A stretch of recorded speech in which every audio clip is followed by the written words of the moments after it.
You're recording. Okay, we're in business. Hello, everybody. We're going to go ahead. It's 3:06, and all I want to do today is what I do in the first class. I want to go over the syllabus, and as I go through the syllabus, if you have any questions, please post them in chat, and then Nick, who's here, he's our technical assistant for this course. He will monitor those while I'm uh, babbling away, and he will send them my direction. Uh, anyway, you probably met Nick if you watched that little asynchronous introduction that he and I put together for Tuesday. But Nick, you want to say hello to the group here? Introduce yourself again. Lovely. All right. Hey guys, I'm Nick and I'll be your technical / teaching assistant for this class. I worked with Professor Braden over the summer and we want to kind of continue what we were working on for Arts 130. So he took me on as a work study student, and so I will be working with you guys as well. Just kind of going through the technical aspects with Professor Braden, and if any of you guys need assistance with anything, feel free to reach out and email me, and I'll see what I can do for you guys. Outside of that, pretty much I enjoy playing pool in my off time, hanging out with friends, and watching horror movies. So that's about it for me. Not as enthusiastic as my asynchronous, but it is what it is. So. Well, as I said in the asynchronous, let's hope this doesn't turn into a horror movie.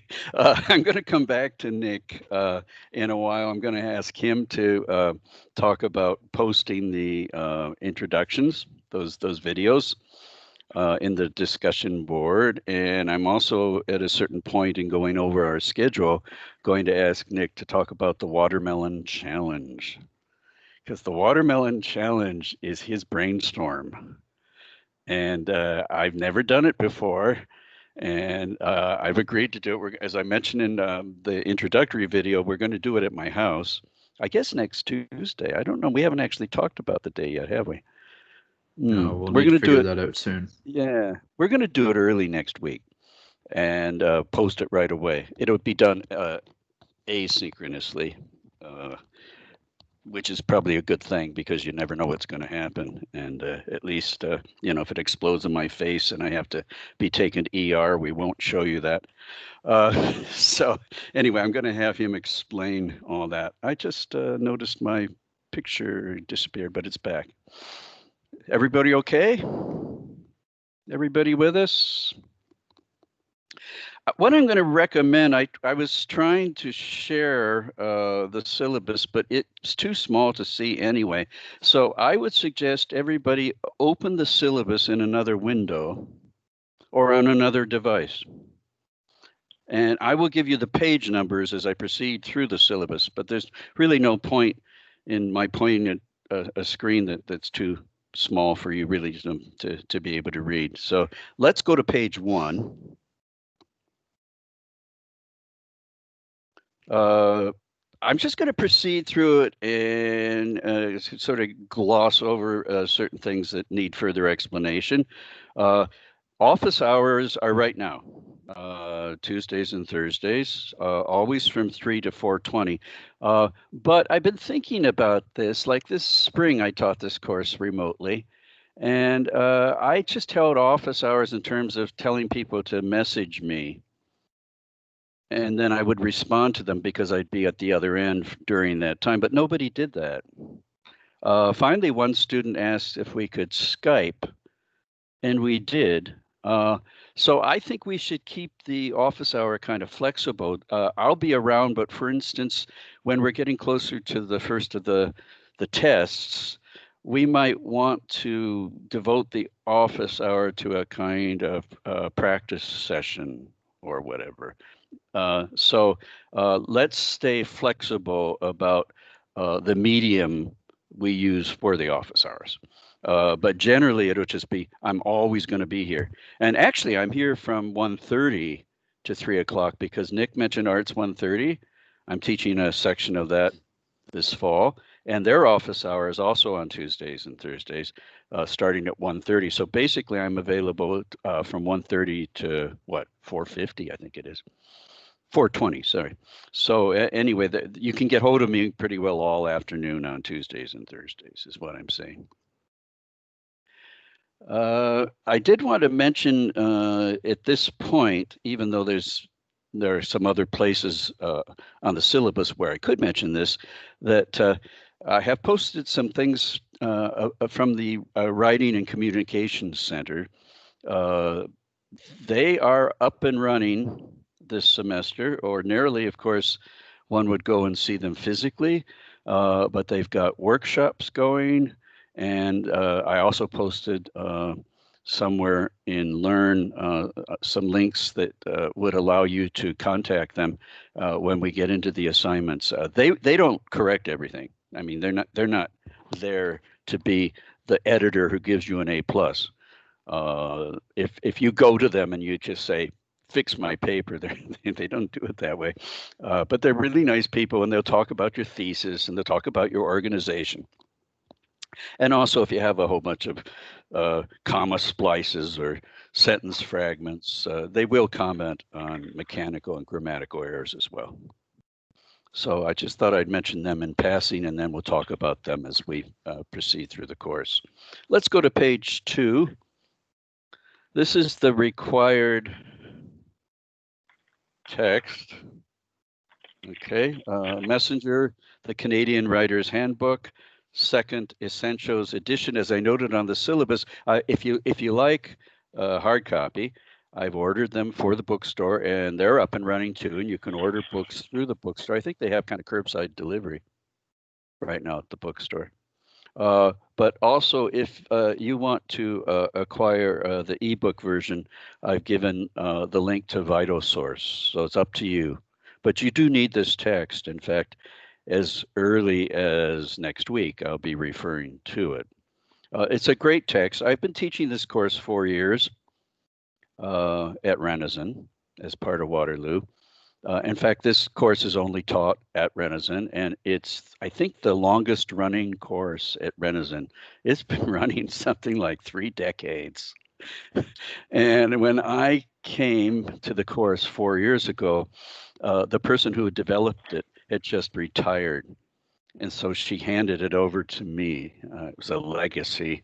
And I've been modifying it, trying to bring it more into the 21st century. And so when I inherited the course, she was using another handbook, and I hated it, and the class all hated it too. It didn't help. It was an 8 o'clock class. My first class teaching 140 was at 8 a.m. So, teaching grammar at 8 a.m. Didn't go too well. So anyway, I decided after 1 semester of that textbook, I can't stand this any longer.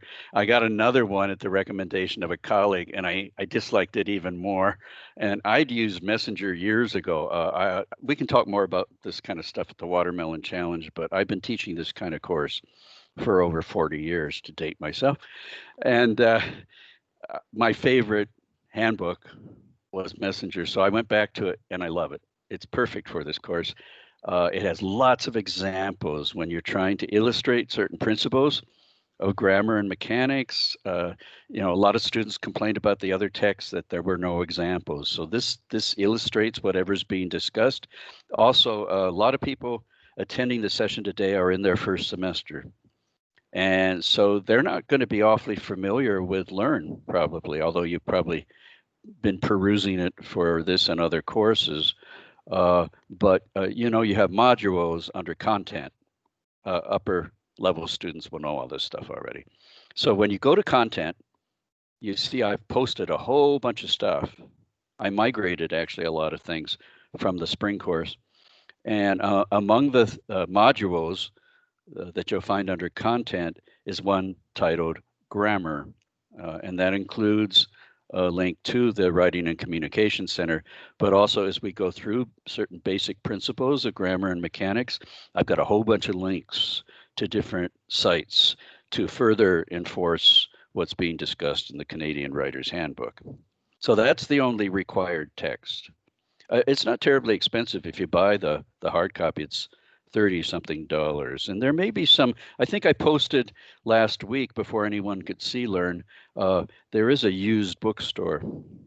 If you go to announcements, it directs you to that. And since I've been teaching this text now for 2 years, I suspect there may be a few of them available because I'm the only person teaching 140R this semester, I believe. So check that out as well. Okay, let's go on to the readings at the bottom of page 2. These are all posted on Learn. They're either posted as a text, a PDF, or they're posted as links. So for example, the first reading for next week by Annie Dillard, that's a PDF. I actually contacted her publisher in New York City because somebody had pirated the entire text and put it on the net, and I knew it was not supposed to be there. So they agreed, and they said they were going to take action and remove it immediately, but they would send me the PDF for the pages. There are only 3 pages that I wanted to study, so that's nice. It's straight from the publisher. That's the way to go with these things, is to make sure you're not violating copyright. On the other hand, the Desmond Coe is actually an article in Toronto Life. And so I'll give you the URL and you just go to the article in that case. Same with Chris Mooney. It's an article from Mother Jones. I don't know if you're familiar with Mother Jones. It's kind of left to center website. Used to be just a magazine. The Gabor Mate comes from the Globe and Mail. Schuler and Van Sickle come from articles that appeared in Medium and elsewhere. Actually, the Van Sickle article has a link to the Schuler article embedded in it. The Fry is a PDF. The Orwell is also a text provided. And then when we get into the poetry, there's some links there too. So all you need right now is Messenger. Okay, before we get to page 3, Nick, have there been any questions? Not so far. Okay. Well, this is what most people are interested in, alas, marks. Yeah. So if you go to the, I mean, let's face it, if you go to the top of page 3, you can see all the assessments listed with the percentage of the total mark for the course. The first writing assignment is not due until October. I don't know if you're all familiar with, this is a buzzword right now in pedagogy, scaffolding. Everybody's talking about scaffolding these days, especially in this era of remote learning. So what we mean by scaffolding is that people who study all this stuff at the Center for Teaching Excellence have reached the conclusion that people do much better in courses that are taught remotely if they are in stages rather than all due at once. So for the first 2 writing assignments, for example, we're going to be talking about pre-writing next week, which is required for both those assignments. So the pre-writing segues into a first draft. And that's the first thing you submit on October 9th. Then we're having peer edits, peer reviews. So you're going to submit your first draft to a partner, and the partner is going to edit it and comment on it on a form that appears on Learn, and then we'll give that form back to you.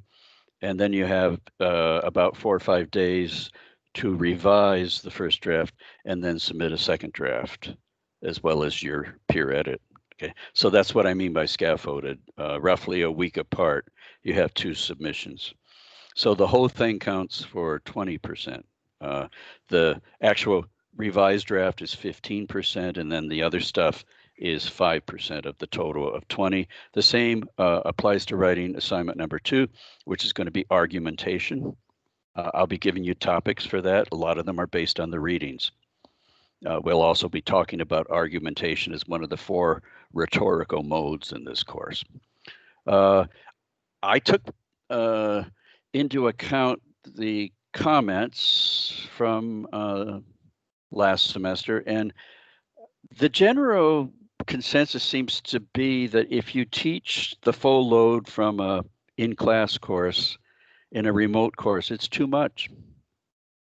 So we've actually been told by the Center for Teaching Excellence, et cetera, not to just take everything from a in-class context and try to fit it into the course. So we used to have a research paper as the third writing assignment, and it was due very close to the end of the term when there was also a portfolio. So I decided that was a bit too much. So I've made the third writing assignment into an annotated bibliography that will allow you to do research, but also give you some practice making an annotated bibliography, which is actually a very useful skill. This is, of course, is use of writing. I didn't introduce myself, did I? No. We I'm also Daniel have a few Bratton. questions. We have a few questions. Okay, so anyway, I'll just finish what I was saying about the annotated bibliography.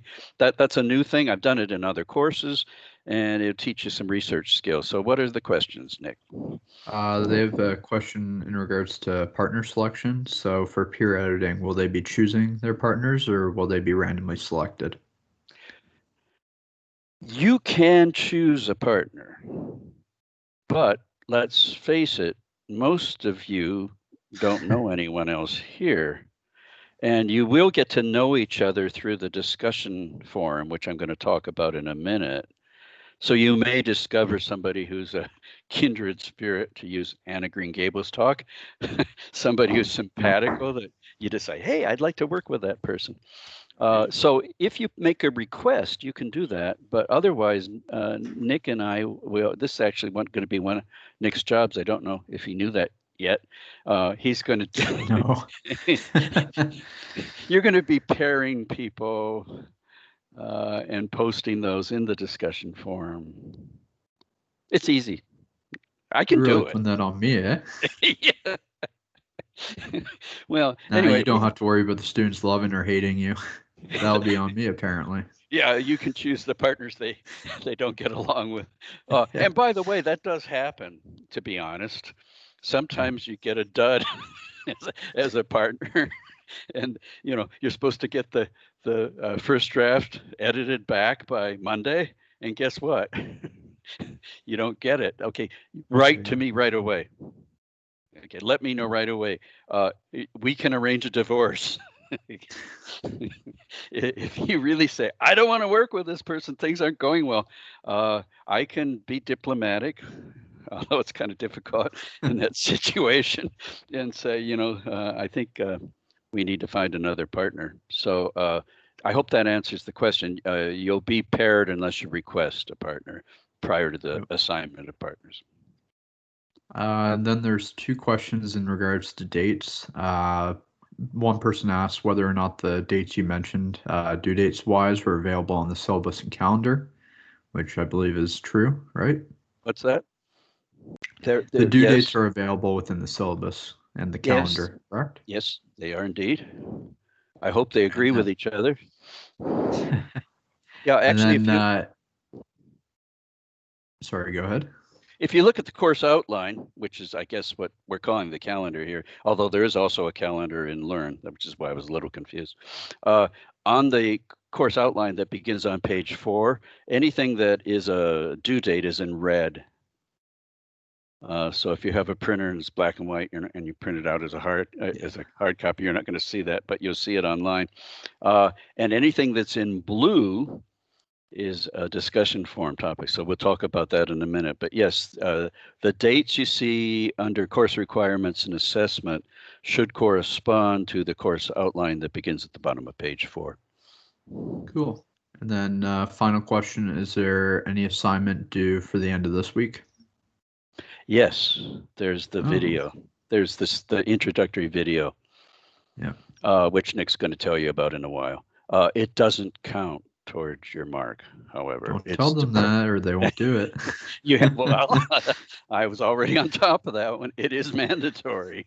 If you want to get a mark in the course, you have to post that video, okay? But it actually doesn't count towards the total mark in terms of a percentage, okay? It's to familiarize you with some of the technologies because it's going to be posted in the discussion forum. That was actually Nick's idea, to have the video posted in the discussion forum, and he's going to tell you why he thought that would be a good idea. In fact, you might as well do that now. First, we do have one more question. Okay. Do I have to make a video if I'm insecure? And Hmm. there's a follow-up that here's a disclaimer: don't laugh at their pain. Oh, That's a message here. Don't laugh at my pain. So yeah. Well, I hadn't thought about that. I think you could. It's to familiarize you with the video because there are two. Oh, I'm actually thinking of Arts 130 here, where we have the two video assignments. yep. Actually, in English 140R, there are no subsequent video assignments, so it's the only time you would have to do a video, except for yeah, that's basically it. So I think if you message me, you could introduce yourself textually rather than through the video, and that would be fine. Yeah. Yeah. As for the intro video assignment, I believe we discussed it in the asynchronous introduction. But basically, what it is you guys are going to kind of introduce yourselves. I believe you'll kind of say your name, where you come from, or what you consider home, and then kind of discuss different things like, what you're excited for this term, what maybe some of the struggles are this term, what are some of your hobbies, favorite movies, favorite TV shows, favorite novels, whatever works. And then basically kind of the purpose of doing the video is just it's kind of a way, like with COVID, it's very hard to get to know people. So having the video aspect of it would be good so that, you guys are able to kind of see who you're talking to and everything. Doing it over text is obviously an option, but I mean, it doesn't really accomplish the same thing. It's a lot easier to, kind of create a connection when you can put a face to a name rather than just, putting a name to a wall of text. So that's kind of the reason we made a video introduction. And then we got a few questions in regards to that. Is there a space limit for the upload to learn for the intro video? I don't believe so. We've already had the Arts 130 group do it, and typically for their, like the intro video should only be around 2 minutes. So I've seen no issues with them uploading so far. Where can we post the introduction video? I was trying to find a place to submit it, like an introduction discussion forum, but I only see the Watermelon Challenge discussion group. That might have been an error on our part because I do believe we meant to kind of combine those. So perhaps we just touched on the Watermelon Challenge in that thread where we should have put the introduction aspect there too. So. And then final question, does that go for anyone? Can anyone introduce themselves over text if they don't feel comfortable? I think that's more so a question for Professor Brodden. Yeah, in terms of these tasks, Nick's our tech guy. Whenever we get into the course, you have questions about content. Of course, you shouldn't burden him with those. Those would be my responsibility. So that's the kind of thing where that should be my call. And as I said before, if you really find it painful to make a video, you're in luck with English 140R because in Arts 130, which Nick and I are working on together, it's a communications class, whereas this is an English class. And because it's communications, there are required videos and a podcast at the end of that course. So it would be very difficult in Arts 130 not to do videos. But because the only time we're going to have a video in English 140R is the introduction, if you really do think you feel vulnerable or you have other reasons you don't want to do that, a text will suffice. Okay, especially if it doesn't count towards your mark. By the way, Victoria Feth and I were talking about this, Nick, and she said for there to be a problem uploading it, it would have to be like a 10-minute video. Yeah. So don't worry about that. hear. When Nick mentioned the business of where you're from, our second reading by Desmond Coe, which I'd already alluded to, he is a Black Canadian. He was born in Red Deer, Alberta, and moved to Oshawa when he was a boy, and then he did his undergraduate work at Queen's and now lives in Toronto. He's a prominent member of Black Lives Matter in Toronto, and he mentions in his article how much he hates it when people say, "Where are you from?"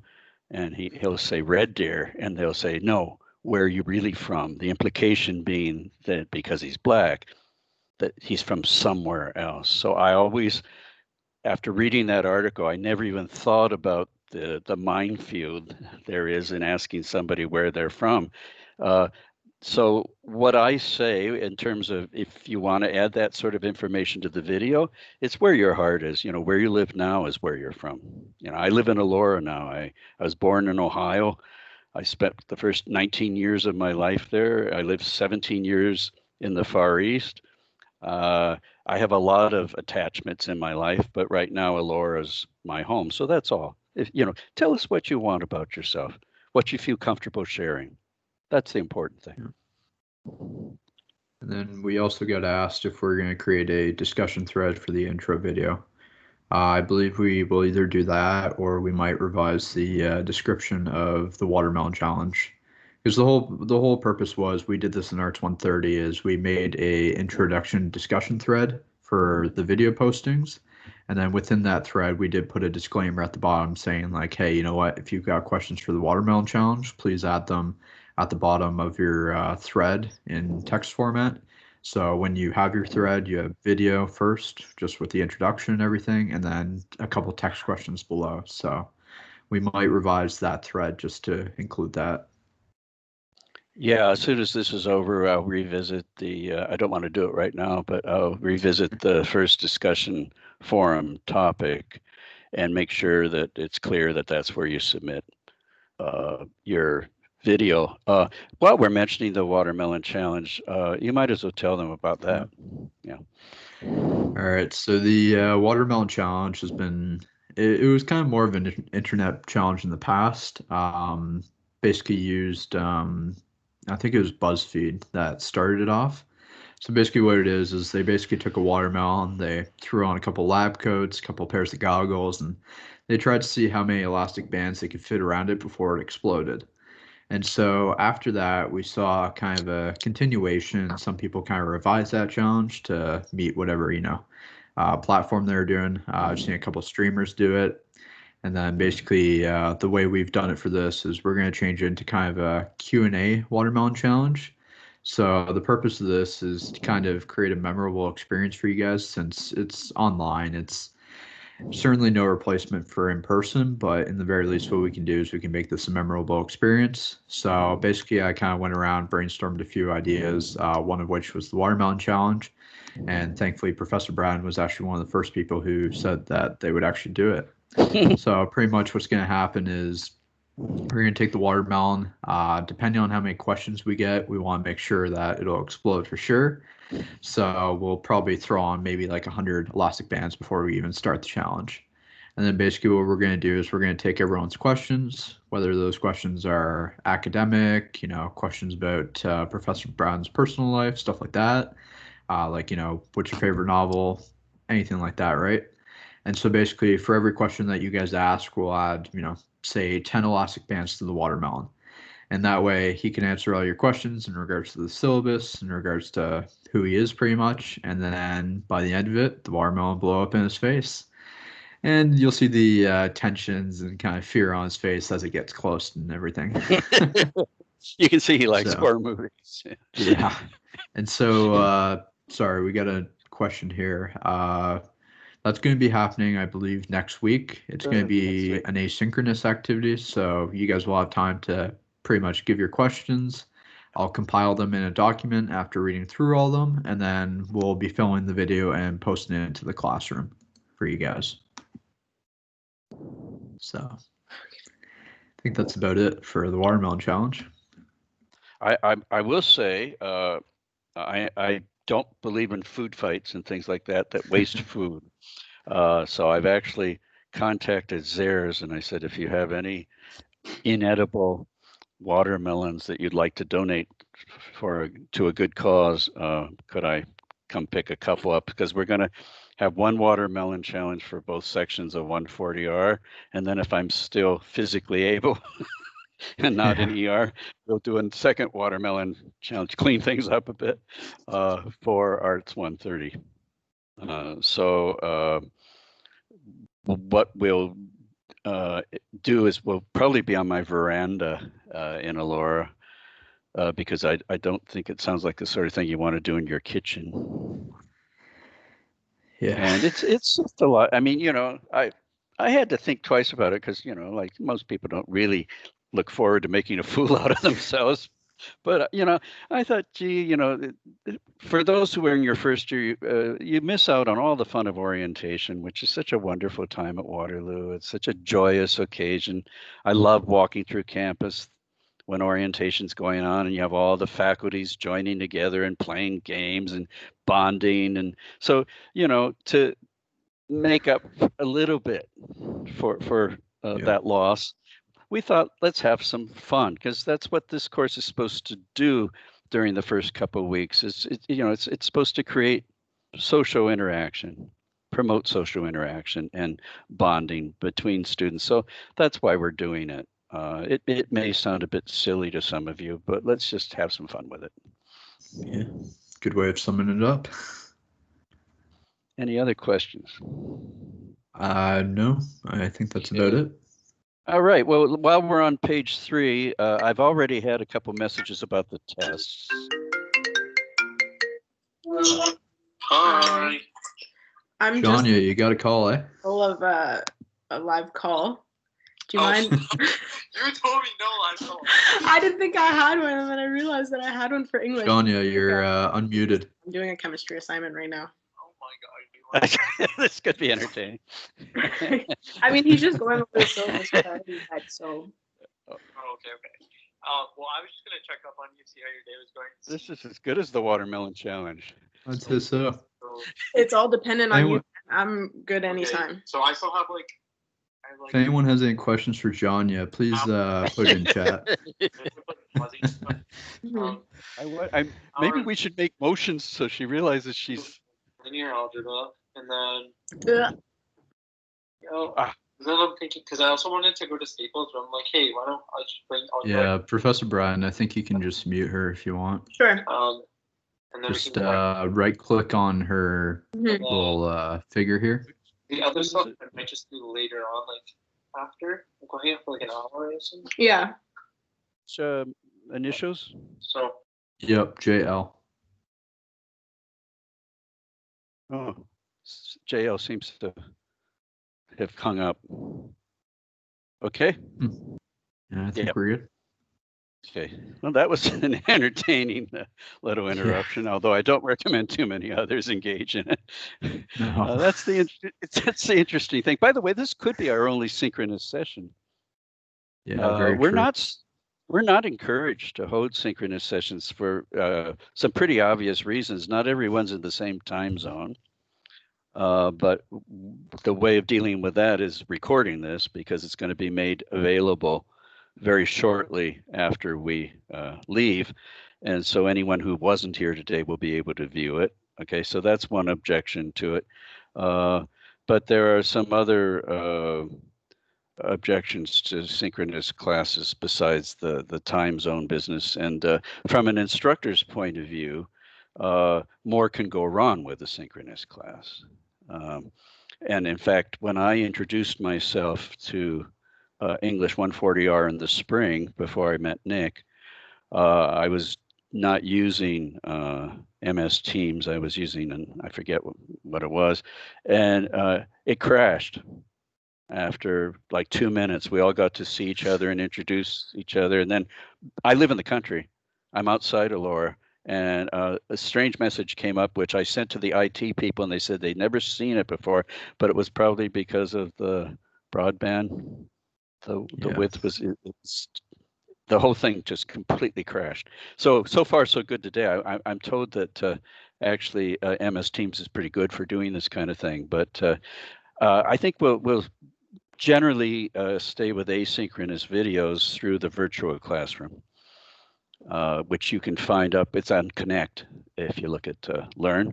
That's where virtual classroom activities can take place. But as I said before, if you look at page 3, we've got a first and second test. And don't get in a panic. People hear the word test and think of grammar and they freak out. Okay, they're easy tests. Okay, and people do quite well on them. It's to make sure you know the basic principles of grammar and mechanics. Like when you finish this course, I want everyone here to know what a comma splice is, what subject verb and subject pronoun agreement are, what a sentence fragment looks like, what a dangling modifier looks like. Okay. I have been called a grammar Nazi, by the way, in all fairness, but I try to make it painless. And a lot of students, by the way, in the portfolio comment that they ended up enjoying grammar the most. Believe it or not, that does happen.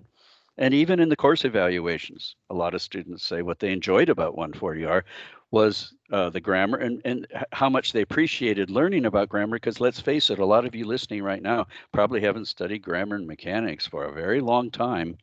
And you probably often as a writer have questions about, is this a comma? Should this be a semicolon? This is the course for you, okay? At the end of this course, you're going to know when you use a semicolon as opposed to a comma. So that's what these tests are about. They're a positive reinforcement of the course material from the handbook. And we're going to talk about Bloom's taxonomy. I don't know if you've studied it in other classes where you kind of move up in terms of your cognitive skills. I designed the test so it's not just rote learning. It's not going to be true and false or multiple choice. You have to apply what we've been studying in class and reading about in the handbook. And I'll tell you much more about those tests later on. They're already posted, by the way, on Learn. If you're curious, there's a sample test right now. If you go to the module that says first test, it tells you the pages it covers, and it also gives you examples of the format and kind of questions there will be within each section. So that's what those two tests are about. The reason there are two dates is you'll take this through quizzes, which is under submit, right? And quizzes, during a 48-hour period, you just log on and write the test for an hour and 20 minutes at your convenience during those 48 hours. And then you submit it. And built into that, for those of you who are nervous about tests and the time, you have another 5 minutes and then another 5 minutes. And to tell you the truth secretly, there's another 5 minutes. So time's not going to be a problem. Okay. So the discussion forum contributions we're going to talk about in a minute, and the portfolio assignment I don't really want to say a lot about today, other than you're going to further revise the first and second assignments, write a letter to the editor where you explain why you made your revisions, and write a reflection at the end of the course. But let's not get into that in any great detail today. Any questions yet about any of this? The first question is SIC included in the grammar section? SIC, S-I-C? Yes. No, I haven't talked about SIC. And we got another question saying, are the tests timed? But I believe you answered that already, so. Yeah, hour and 20 minutes. Yeah. So that's about it for questions. Okay, so if you want more details on each assignment, please look at the bottom of page 3 and top of page 4, and each thing I just alluded to is described in greater detail. Okay, so then we get to the course outline. At the bottom of page 4, as I mentioned before, this is a week-by-week breakdown of what we're going to be doing in class and how you prepare for each week. In the readings due, you'll have references to not only the readings I already referred to that we're studying in class, but also the assignments from the handbook. The middle column, the topics, what we're talking about that week. And as I said before, you'll notice it actually mentions here that you're going to be posting the 2-minute introductory video in the discussion forum. So that's in red because it's a submission. It's like a due date or a test date. So if you look at page 5, you'll notice there are blue and red entries. Those, each time you see a blue entry, that is a reference to posting in the discussion forum. And I actually kind of skipped over the discussion forum. It's at the top of page 4 in terms of assessments. There are going to be 8 what we call discussion topics. A discussion forum can contain more than one topic, by the way. The forum is a general sort of theme like narration or description or whatever. When we get into exposition or argumentation, we might have a couple of discussion topics.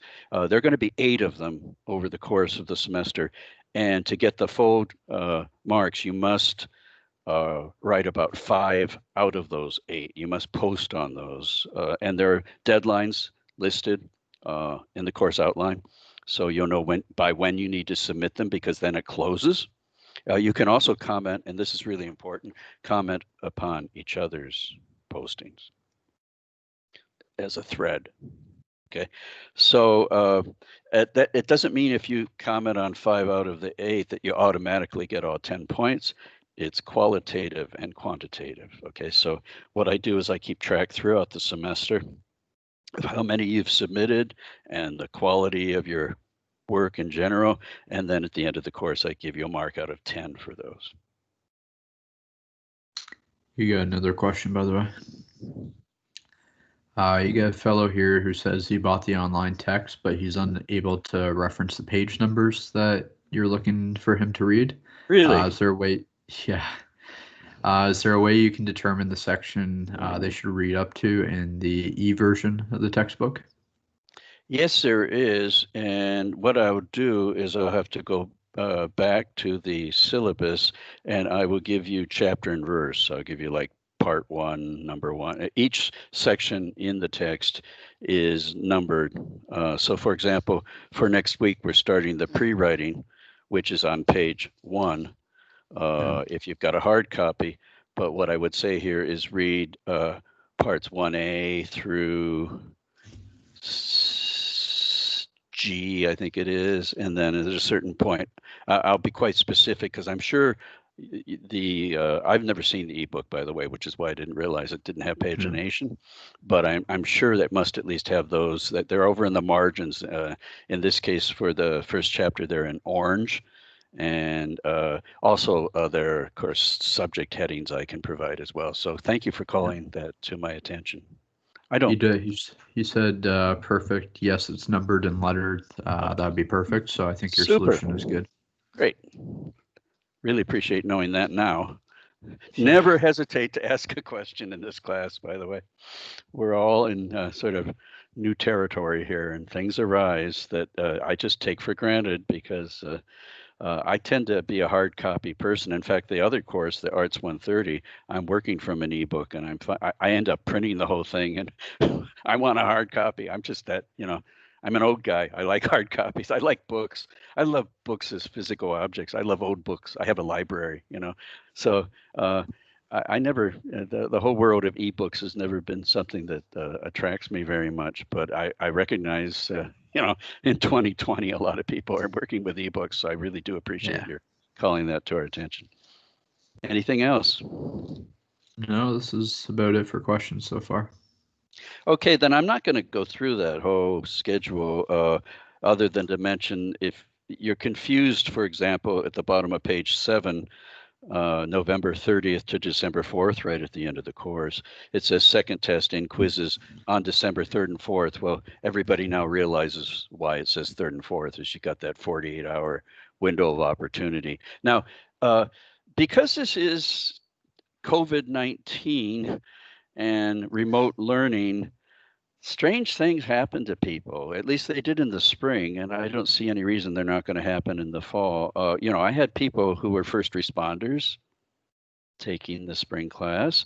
I had people working in seniors' homes where there were outbreaks of COVID-19. And guess what? One of the students had that sort of problem during the test period. So that's, of course, what we classically call extenuating circumstances. I mean, if ever there was an extenuating circumstance, he died, by the way, the man in the outbreak. So, I mean, this was traumatic. She was going through trauma at the time. And I would be a real hypocrite. We're studying trauma in here with Gabor Mate to then be hard-hearted and say, no, you didn't write the test during that 2-week period. So, or 2-day period. So what I would do, of course, is it closes, but we can always reopen it for individual students. Yeah. And the same applies to deadlines in this class. A lot of people are going through all kinds of stresses right now. Domestic problems, if everyone's aware that there's a rise in domestic violence, depression. We're dealing with a lot of things right now socially that spill over into the virtual classroom. And so, the onus is on you. I don't know what's going on in your life. I'm always open to these things, but I can't follow students around. You have to keep me in the loop. If you're breaking up with somebody or, somebody dies or whatever, please just write me before something's due if possible. Now, admittedly, if, I used to use the example, if you were, run over on a roundabout, on your way to a test, you may not, be in a mood while you're in the ambulance to text me and say, I'm not going to be at the test today. So, I mean, there are extenuating circumstances where prior to due date, you don't realize that you're not going to meet that deadline. So I'm always, again, flexible with that sort of thing, but I don't want to be too flexible because what happens if you don't observe deadlines, then people get behind. And it's actually for your own advantage to keep up if you have a whole bunch of things due. So basically, I would like everybody, if you can't submit on the exact day something's due, do your best and let me know, because especially like with the submission of the first drafts, a partner's involved. It's not just you. So you have to let me know so I can let your partner know, or you have to let your partner know that, hey, I can't get it done by Monday, but I can have it to you Tuesday. Is that okay? And generally that works out fine, but you have to leave that person enough time to revise that draft. You can't, if it's due on Friday, you can't wait until Thursday to get it to them. So that's, I think, there's a late work section on page 8, and it basically points all this out, that there has to be more flexibility with remote delivery. But, in the old days, if a paper wasn't in the day it was due, it was a minus 4% from the total mark. And I haven't been doing that, but please don't exploit this too much because, if something's a week late, that's a problem, especially if you haven't even told me it's going to be a week late. So I hope, we're all kind of settling into remote learning now. The spring term was all new territory. Now a lot of us are familiar with how this plays out. So that's why I know there has to be more flexibility. Plagiarism is on page 8 as well. The second assignment, you have to submit to Turnitin. So I will enable Turnitin. You don't need a Turnitin account. It'll be Write and Learn. You actually submit to Turnitin through Learn.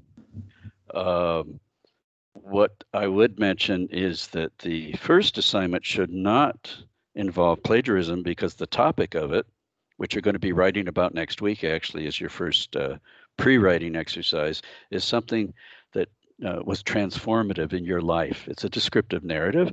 You're going to write about some event or some person, like a mentor, who changed your life.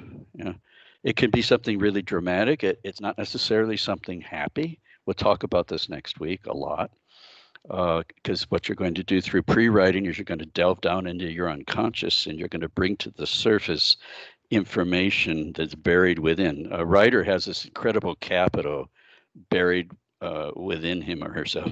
So, with that topic, it'd be pretty hard to plagiarize unless you stole somebody else's story. I suppose it's possible. Oh, here's Bosco. Hi, Bosco. I have a dog. He's just come in to see what's going on. So I'm not going to have that submitted to Turnitin, the first assignment, but I don't think probably the annotated bibliography will need that either, but the second assignment should. Okay.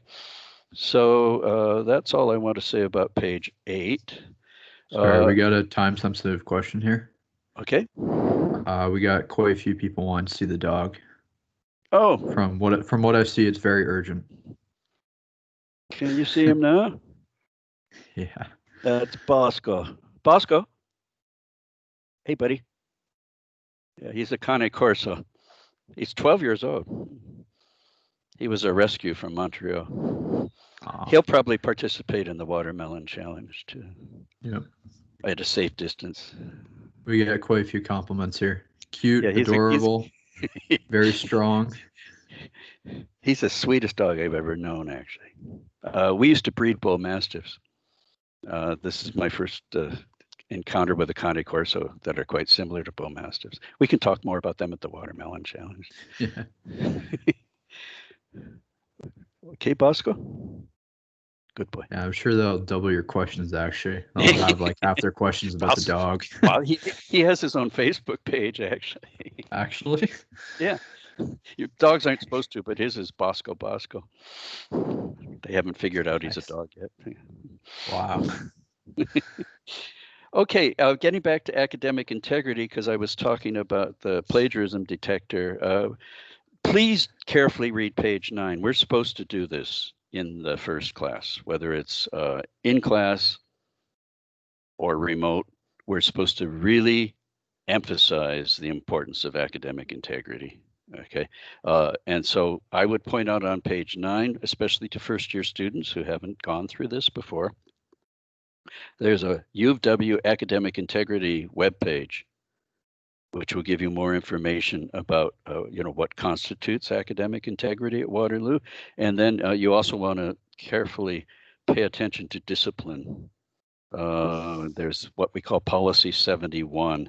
And part of this course is actually to prepare first-year students for their future research by talking about proper in-text citation and bibliographic notation as well. And I'm sure most of you have had experience with Turnitin in secondary school, and you've probably heard that a 30 or above on the similarity score is bad news.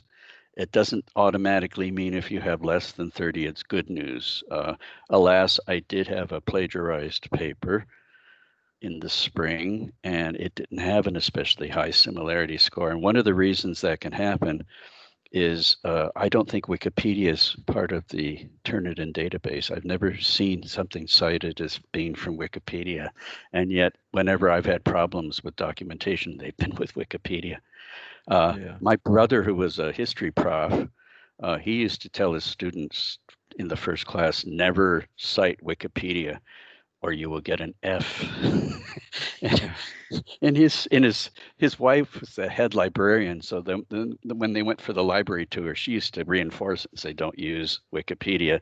And some of the football players didn't believe him, and he did in fact give them an F, and then they were taken off the team. And he was not very popular on campus that semester because one of them was the quarterback. So, some profs are really fanatic about not using Wikipedia. So I'll just mention it in passing today. I'm not quite as fanatic as my brother, but please don't. There's nothing wrong with starting with Wikipedia if you're trying to, sort of learn the terrain of a particular topic, but you shouldn't be quoting from it and citing it.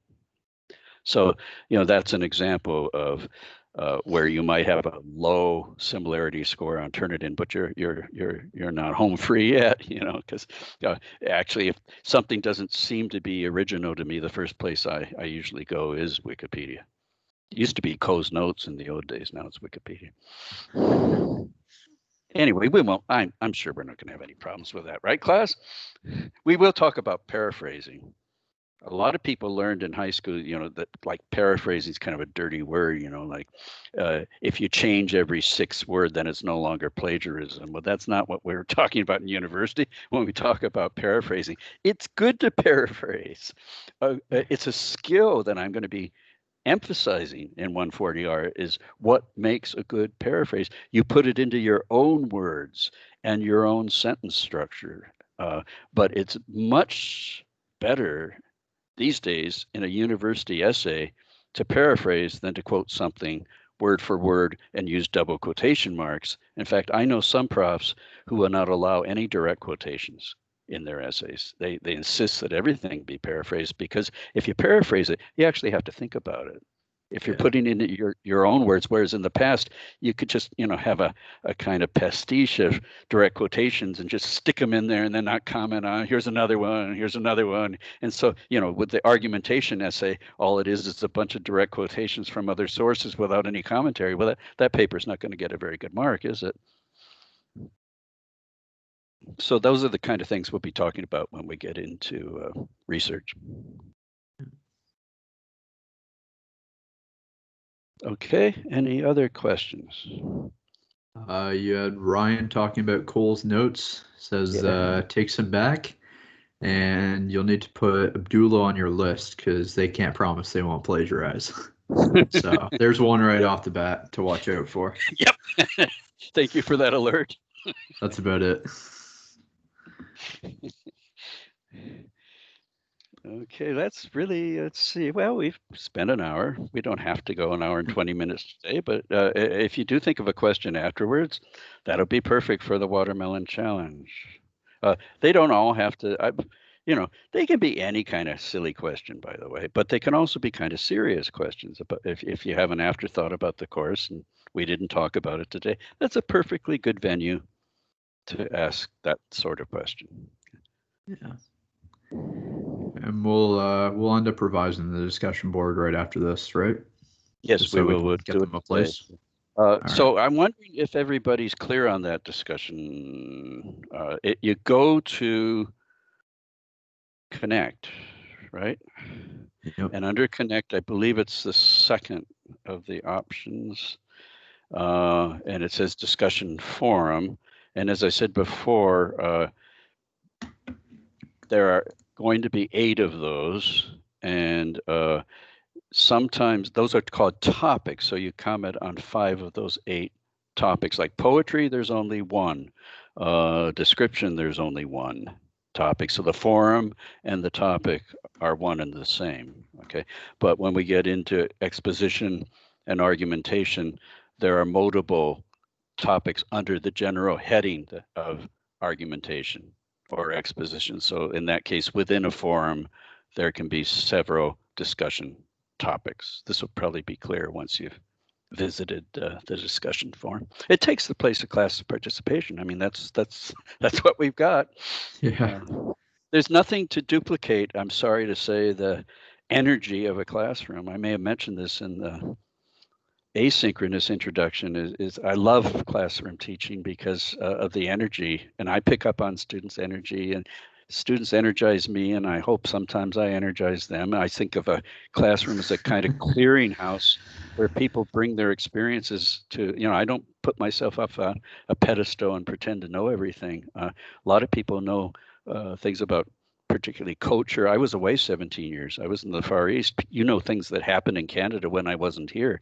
So, that's what happens in a classroom. Everybody shares their life experiences, and it's a wonderful, really, it should be a kind of egalitarian space where people share things. And that's what the discussion board should be. This discussion forum is where you bring your opinions and you get some feedback from other members of the class and from me. I try not to be too dominant a presence in the discussion forum. I talk too much. You probably already figured that out today. So I'm mindful of that. That actually, it's probably good we have the discussion forum because in classroom discussions, I always tend to butt in. And then afterwards, I think, oh, you shouldn't have been so, invasive there. Let the students talk. So that's the good thing about the discussion forum is if I think I need to say something, I do, but I much prefer to have you bounce your ideas off each other. All right. No questions on that one. I think you'll enjoy it, actually, the discussion forum. That should be good. Someone Abdullah asked, will we have a chance for call discussions in Teams or no? That's a good question. It is, and my first response is probably not, because I don't know if I'm up to that technology, but Nick would be. But let's talk about that, Nick. Okay, That later wouldn't on. be a bad idea. Yeah. We could possibly fit that into one of the slated office hours. Yeah. People call in. Pretty neat idea, actually. Yeah, I think that's something we should consider. That's for sure.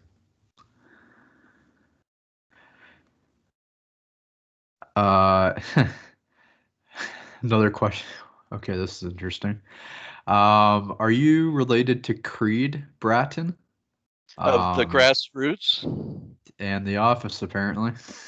I checked that out when I'm a 60s person, right? And that's when the grassroots Live for Today was out. No, he's very distant.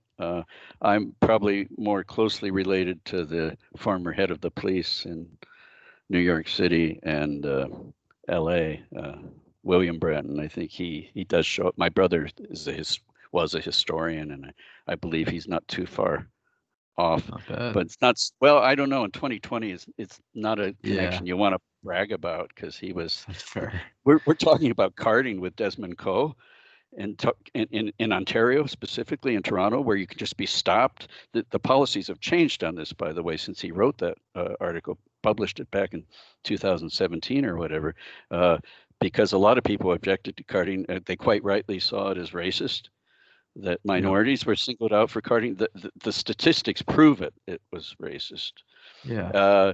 Well, guess who brought that in? It's not called carding in the States. It's called frisk and something and tell or whatever. But that was Bratton who brought that in. So I don't like to emphasize the connection. I'm not, Yeah. not a crypto-fascist. Okay. Bad idea. You're right. I bet And then Creed is a relation, a hippie LSD guitar player or whatever he was. Yeah, and then so they asked, can we begin to post our questions for the Watermelon Challenge anytime under the discussion forum? Yep. I think the answer is yeah. Yeah, please do. And then we got someone else saying they would really enjoy having the kind of vocal discussion here in Teams. I think it would try and replicate the classroom environment. So Great. I would agree. I think it would get close, if not, spot on, which can't see that, but it definitely helped to bridge the gap for sure. Okay, so the only problem with that, of course, is this gets back to synchronous versus asynchronous. If you have that kind of discussion, it can't be something that's actually assessed or applied even towards your class participation mark, because some people would not be able to participate in that because of scheduling. That's another reason to not have synchronous classes, is you might have another class that's holding things at the same time. Okay, but also there's some students in certain countries. Not everyone listening right now is probably in Canada. As we all know, there are some countries where you can't even access Facebook. So you always have to be mindful of these things. So it would never be used as a means of assessment, but as a way of just replicating a classroom situation. I think it's a great idea. How are you marking the discussion board posts? Is it just like what, 2% each or something like that? Yeah. Yes, and I don't post them. I'll be honest. I do keep track of them secretly. Because I don't want to get into a debate of why did I only get 1.8 out of 2. It's a holistic mark. While I do assess each one at the end of it all, I don't add them all up automatically to come up with a total out of 10. I look at your overall contribution to the discussion forum, and that includes responding to other students' comments in the threads. Okay, so I'm aware. I'm keeping tabs on you. But the other reason I don't want to assess each one is sometimes you may not have a lot to say about a topic, but you want Yeah. to say something. So don't feel each time you have to do a stellar virtuoso performance to get 2 points. Sometimes you just might want to weigh in and comment on what somebody else has said. And I don't want you to feel you can't do that because, say, oh, if I only make one comment, I'm not going to get a good mark on this discussion forum. So it's a holistic mark. I think that's the best way to respond to that question. So would there be a potential option then if they want to do like a vocal discussion and then that could replace one of their comments or something like that? That way it's kind of more of an optional substitution and not something students have to attend to get the mark? I suppose I never want to rule things out categorically. Yeah. It sounds kind of complicated in terms of recording marks because I'd have to be there at the discussion and evaluating as Yeah. people said things. That's and you get into, I think, certain subjectivities there too. But anyway, let me think about that one. Okay. Yeah, and that's about it for questions right here. Someone else said that you should tell people you're related to Creed and to lie to them. So Actually, I did lie about it when I was really young. did you really? When the grassroots were out, I said, well, everyone's related to everyone. How many degrees of Yeah. separation? I mean, he's a Bratton. I mean, if you went to a genealogist, I'm related to him. Yeah. Probably very distantly, but I have since that time, I would like to think through my own practice. I meditate, and I was very drawn to Buddhism when I was living in Korea and Japan, and I don't want to consciously lie about things at this time of my life. So as much fun as it would be to say, yes, he's my cousin, you have to take responsibility for what you say. Yeah. Bring in the moral issues, I suppose, eh? Yeah.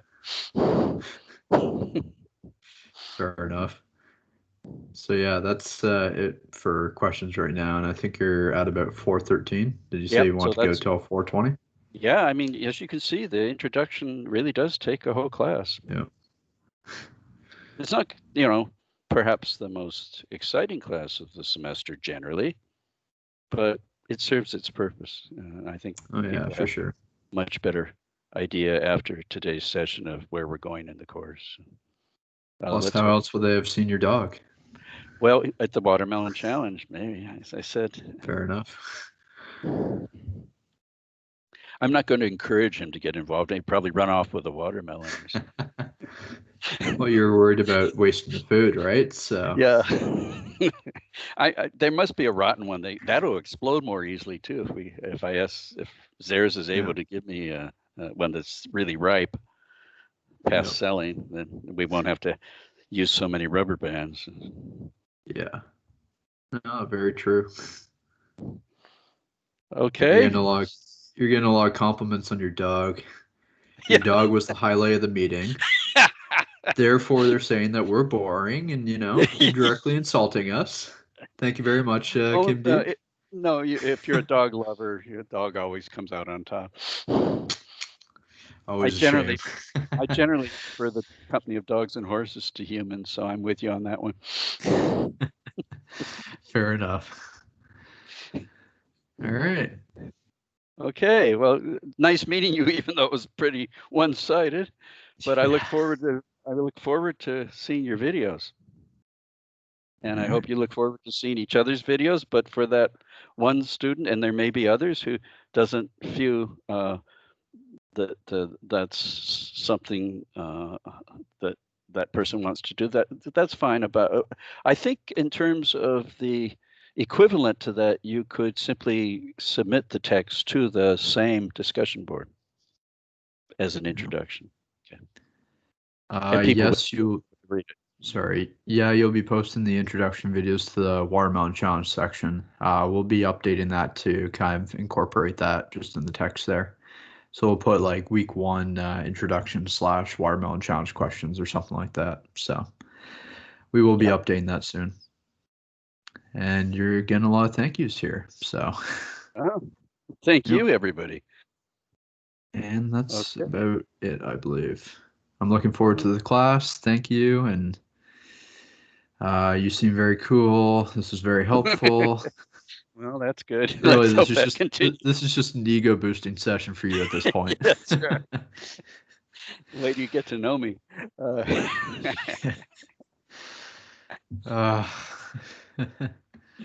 Don't ask anything too personal during the watermelon challenge, by the way.